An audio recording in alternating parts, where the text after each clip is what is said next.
เริ่มแล้วพี่น้องเริ่มแล้วพุ่นน่ะป้าตัวเรือไฟของวัดพระพุทธเฮา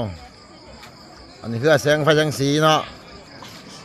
เรือหงส์แล้วก็เรือธรรมดาก็มีพี่น้องแบบต้นกล้วยต้นอ้อยเฮาเนาะ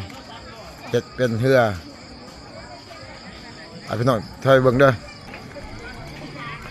กำลังเวียนเทียนแล้วพี่น้องออกมาบาดนี่สิมาอะไรเรือไฟเนาะเลื่อนพี่น้องเอ้ย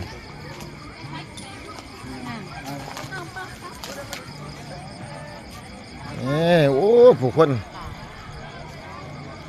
เริ่มหลายพี่น้องเริ่มหลายแล้วเริ่มแล้วพี่น้อง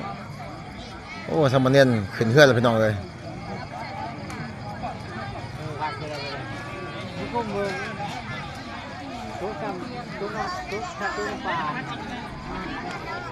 โอ้หลายแห้งคำขึ้นของงานบุญลอยกระทงในวันลอยกระไฟพี่น้องวัดประทัดโพธิ์เนาะ